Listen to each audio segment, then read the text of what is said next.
Second part where I left off on the first part of my story of what happened to me.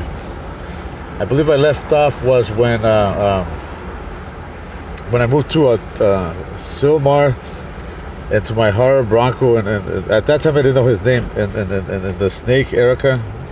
I heard them talking when I got home, and anyway, so I lived in Telfair in Silmar for a year, and I don't know. They were the whole time I was there. They were monitoring me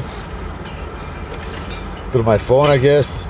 And at night time, I used to hear some girl. I guess it was the owner of the property next door to where I was living, right there somewhere. And Eddie, one of the guys that lived on the property where I lived, at nighttime, like in the middle of the night, sometimes really early in the morning, at odd hours, they would be talking.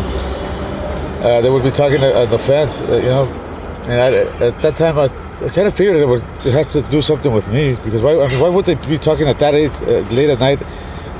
Was that they were doing it so that nobody could see that they were communicating with each other. Anyway, there was this guy there that was staying there at a motorhome, and he told Gina's my girlfriend. He told Gina that Eddie had mentioned to him that he had seen Gina. And naked in our bedroom. They had put hidden cameras in our bedrooms, because me and Gina had different rooms. So I bought myself a bug detector. It's a gadget that tells you where there's a high magnetic field, to find like a hidden microphone or a hidden camera. And then I downloaded an app on the phone, because that works very well too. And yes, sir, there was a fucking hidden camera in my room. Gina looked for the video for the tapes, but she never did find them. So anyway, that guy, I forgot his name. He left a long time ago from there.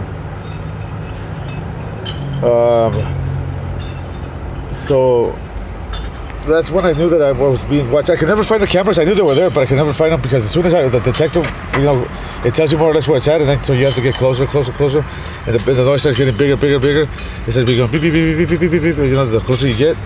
Well, right before I would get to the cameras, they would turn them off, so then the thing wouldn't beep anymore. Now this girl keeps on saying that this girl's a fucking piece of shit, lying sack of shit. She keeps saying that I'm mad because that I'm gay. I'm not gay. She's a fucking lying sack of shit. That's her opinion, not my reality. I'm mad because they fucking hacked my phone. That's why I'm mad. Because they had put hidden cameras in my room. That's why I'm mad. Because they violated my civil and constitutional rights. That's why I'm mad. And I want that bitch charged and in prison. Anyway, so I knew I had a hidden camera in the room, but I could never find it. So as time went on, every day, every night I would look for it, but I could never, because they were always watching me. They knew when to turn it off and turn it on. As soon as I was gonna find it, they would turn it off. I told Gina. Well, by that time Gina already knew that there was cameras, but Gina didn't believe me about those people following me from San Fernando. She still doesn't believe me. She thought it was just Eddie to put the cameras in the room. But I never told Gina that I used to hear them talking. There's a lot of things I didn't tell Gina, because I didn't want her to know, because I didn't want to get her all upset and worried. And so, but she's fine. The person they're after is me, because Bronco and Mark. What was I gonna say? Oh yeah, when I was living there in Telfair, a lot of times I would ride off when I would leave my bike, I started noticing that my bike was always messed with. Somebody tampered with my bike, because there was loose nuts, loose bolts, and then I started noticing that the nuts on the wheels on my tires, the ones that hold the rim to the frame of the bike, were loosened. That got my attention. So every day before I get on my bike, I would check my bike, make sure everything was okay. Nothing was going to fall apart as I'm riding it. Well, nothing happened while I was living there in Telfair. That happened. I had the accident after I moved from Telfair, because then I got careless. I figured out I don't live over there anymore. Nobody's going to be messing with my bike anymore. That was a big mistake I made. After I left Telfair, already living I was living on the streets again. I set up a tent and I set up a tent and I was one day I went to the bathroom and the bathroom is like in a little hill, and on the way down from the bathroom, my tire fell off from under my bike. I went face first into the concrete. I sent a picture to Internal Affairs, so they could see how they basically they almost killed me. When I hit the concrete, it was such a gruesome sound. When your head hits the concrete, it's just like a crunch, and I don't know, it was a weird sound. Thing is, I stood there for a while. Finally, nobody would help me up because nobody walked by because it was early in the morning. I managed to pick myself up and walk back to the bathroom, clean myself up, and then I made my way to a friend's house who took me to the emergency room, Holy Cross Hospital. And they sewed me up, they stitched me back up, cleaned me up, put my head back together. And when I walked out of that hospital, I looked like a monster, man. I was swollen, black, blue, and red. And so I wanted to Internal Affairs, LAPD Internal Affairs, to see what I looked like. So I sent them a picture of my face, because I want, some of it's true what I'm telling them. And so that's when I had my accident after I left Telfair. I was living after I left Telfair, I was living in the railroad tracks. By the railroad tracks, I set up a tent, and one night I was sitting in front of my tent, and I could hear what the two people talking about. You got to shoot them in the head. You got to shoot them in the head. You can't have a body shot. It has to be the head. And I'm thinking, I didn't think nothing of it. Yes, I think a few months or weeks went by, and then one day I'm sitting in front of my tent again, because I used to like to sit in front of my tent because I was out in the open, right, by the railroad tracks. It felt like I was like on the camping or something like that. And I was sitting there, and all of a sudden it was an evening, and all of a sudden I see this, like, because there's the palm trees. You know how the palm tree leaves are like long, and they curve downwards because they're so long. Well, the tips of the palm tree leaves flew upwards, like something flew by there really fast. But I didn't hear no bang or tiny bullet holes. But I did feel air, like some objects passed through by the side of my head really fast, like bursts of air. So then I got I found it out. So I went inside my tent. But my tent, the way it was set up was that when I would lay down, I was below the dirt line. In other words, I would be like, it was dug deep. It was like it was dug in. So when I would go to sleep, I would be underground, underneath the ground. I was underneath the ground pretty much. But you couldn't tell it was like that from the outside because I made it that way. Because if you in a tent, you have no protection. All you have is it's a cloth. So I'm thinking, well, this is not going to protect me against anything. So I made a hole, and then I used to sleep in that hole inside the tent.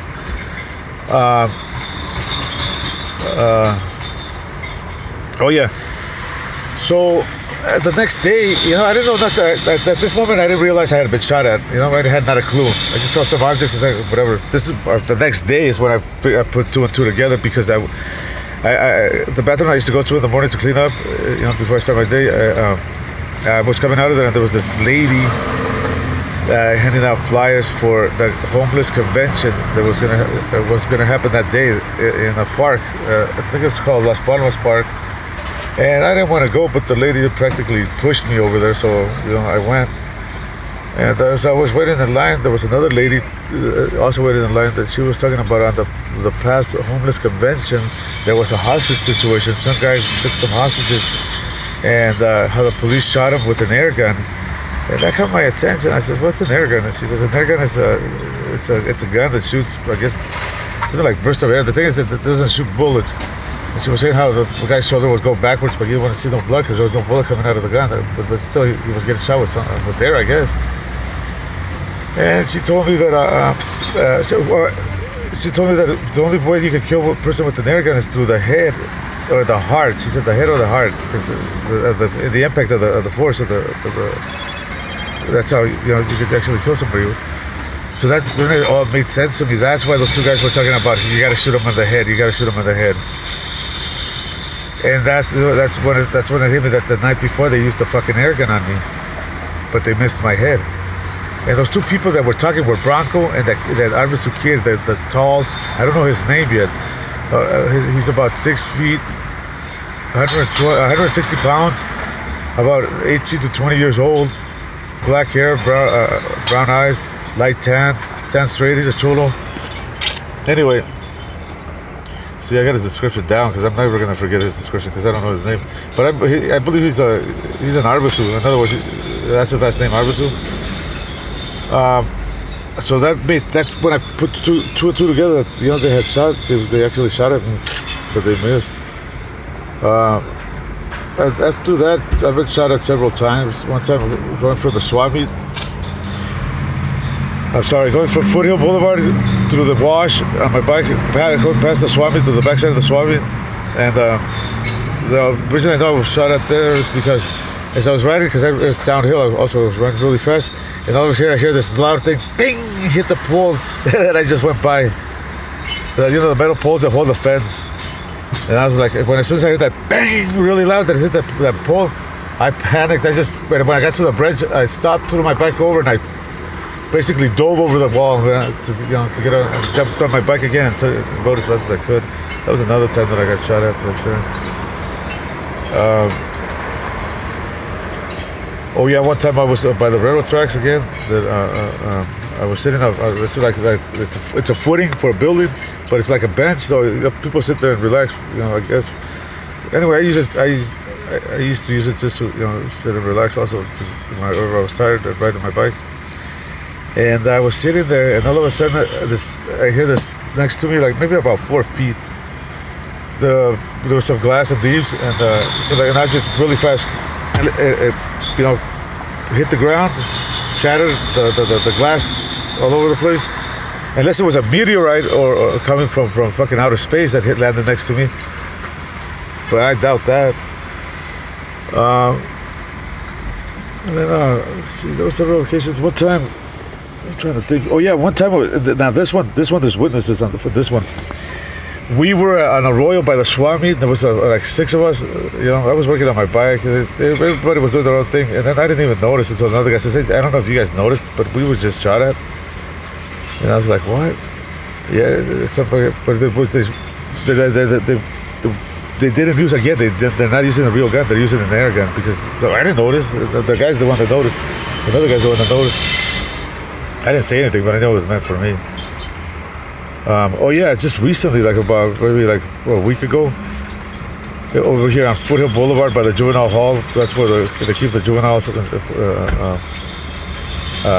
jail. I was over there sorting my recyclables when all of a sudden I heard a bang, and then like 2-3 minutes later, less than almost back to back, but not back to back. Like right away the other one said bang again.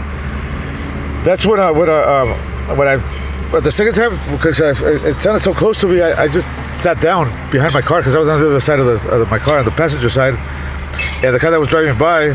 Well, if I would have been on the driver's side, I guess I would have gotten hit. But since I was on the passenger side, on the outside of my car, I just sat down. I wasn't going to stick my head up to see who it was or where it was coming from, So I just sat there until I figured it was okay to stand back up. I grabbed my cell phone. I called the police. The police went out there, and they did some walking around. I guess they were looking for the casings of the bullets, the caps or whatever they're called. I don't know what they're called. The thing that the gun shoots out.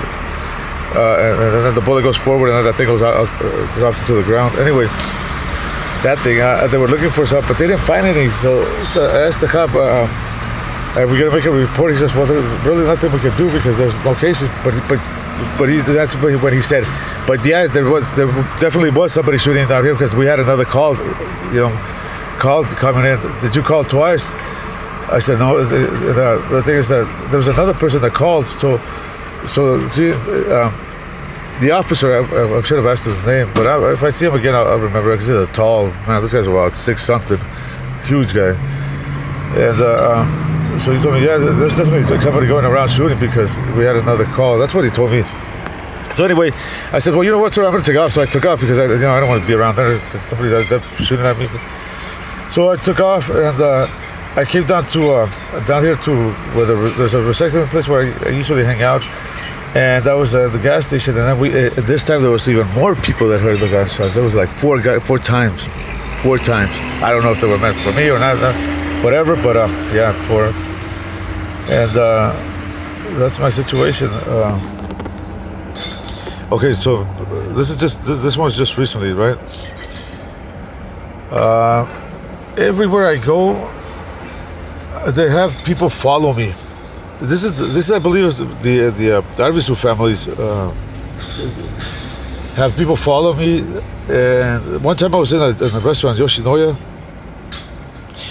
and I'm at the window, right, and I'm eating the Japanese food, and then all of a sudden I see these people that I found it out that they were just sitting there, and then it hit me. These they're watching me, they're following me. So I slowly started to take out my camera from my backpack, so I could take a picture of them. And I guess when they saw me take out the camera and aim it at them, this guy, man, I never seen a person back his car up so fast and take off. I mean, this guy was gone in less than 2 seconds. And that's when I realized, yep, they were stalking me, because I was about to take the picture. They took off. Okay, that's another time. Another time I was in Burbank. There was this white. These are not in sequence, okay? This is it's different types of different months and days, and they're not in this order. I'm just trying to remember. This was in Burbank. This car followed me from San Fernando all the way to Burbank, North Hollywood, actually. In anger, I got really angry. I grabbed the rock and I flung it as fast as I could, and I hit the side of the car. I'm thinking, oh, okay, well, now I'm in trouble. He's gonna call the police. You know what? The guy didn't even. That guy stepped on the gas, took off so fast. He knew he was doing wrong, so he knew that if he called the police, I guess he was gonna get in trouble too. So he didn't even call the police. But I pretty much messed up his car. It serves him right, Let's see. But there's a few times that I have to go through my notes, but everything I put down on Facebook. I've been keeping a journal. This guy Bronco, this guy's a sociopath. Nobody believes me. He's a psychopath. But if you do a test on this guy, I guarantee you the results are going to be that he's a psychopath. The reason I say that, not because I don't like the guy. Actually, I don't like the guy, but not because of that. Because my daughter is a psychologist, and what she's told me about psychopaths, this guy meets all the criteria. You don't have to take my word for it. Why don't you, if somebody doesn't test them, see if I'm lying. Psychopaths, once they have somebody on their crosshairs, they don't let go. I mean, these guys are stalkers, very vindictive, people that act with revenge, and they have no emotions. In other words, they can kill without feeling any remorse. And all liars, pathological. I can't even say the word. They're good at lying, and they're very intelligent. They can trick you like you have no idea. Anyway, yeah.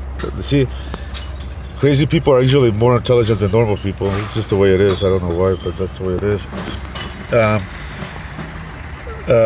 What else was I gonna say? Well, I'm still homeless, and well, now I have a car, so I sleep in my car.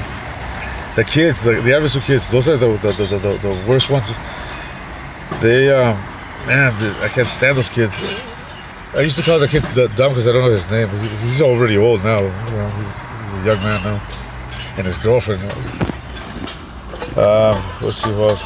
Oh yeah, what I was going to say is these cops violate my rights so much that they even bring people to like the kids. The kids have no business,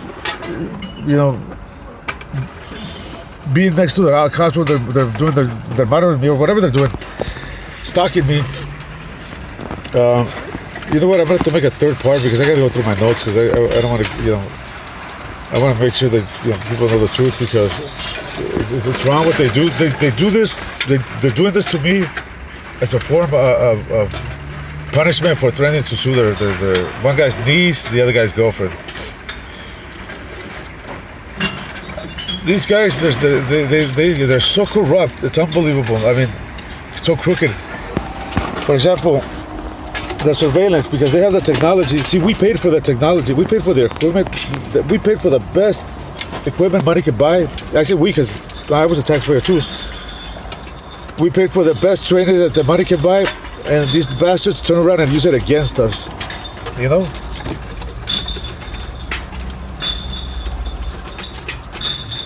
And not in a professional way. I mean, for personal reasons. For personal, this is a personal issue this guy's got against me. He's just I don't know.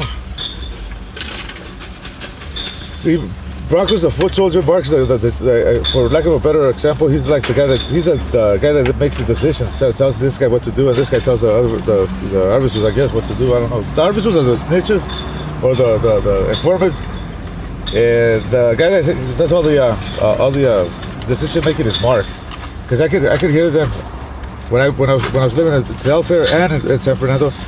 I could hear Bronco calling Mark a lot, you know, like to ask him for his opinion. I didn't know I didn't know Bronco's name at that time. I later found out his name. I'm pretty sure that's his name, because that's what it says in his public records, that's where he lives. So that's got to be his name. And the way I found out his name was I went to public records. It's public information. I found Margarita Correa, and then her address, blah blah blah, Silmar somewhere. And then Bronco, blah blah blah, somewhere. Okay, well, that must be that's got to be Bronco. So his name is Bronco Riddick. Anyway, anybody. What was I gonna say? Well, yeah, well, these guys, man, they're so corrupt. It's unbelievable. These guys, they hack your phone, so they know everything that you do. I mean, what time you go to the bathroom, what you watch, what you eat, who you talk to, what calls came in, what calls went out, what text messages you got, what emails, everything they know about you. That's how they've been able to undermine my efforts of getting help. Because whenever I would call the police, any police agency, what these people would do was call right after I hung up and tell them, don't listen to him, he's crazy, he's on drugs or whatever. And the people afterwards wouldn't take me serious. And so I even told the agencies that I would call, like for example the FBI, I told them, you know what, it's common sense that if they're calling you right after I hung up, that they have my phone hacked. I mean, how else would they know that I just made a call? I didn't tell them. Common sense, come on, they don't care. They back each other up. I mean, they see you as a criminal even though you're not, because they both have badges, right? So if you ever have a problem with a corrupt cop, whatever you do not call the FBI, because chances are you're going to have double the problem afterwards. He's not going to take your side. They're not going to take your side. They're going to take the side of the... Hey, what's up? They're going to take the side of the other police agency, because they back each other up, and they're going to look at you as the criminal, even though you're the victim, and the other agency, the criminals, I call them privileged criminals, because that's what they are. Criminals with privileges, with licenses to do whatever the hell they want and get away with it. Anyway, I gotta make a third part because I got a lot of things to say. Anyway, this is the second part of my last story, of the last 3 years. Right.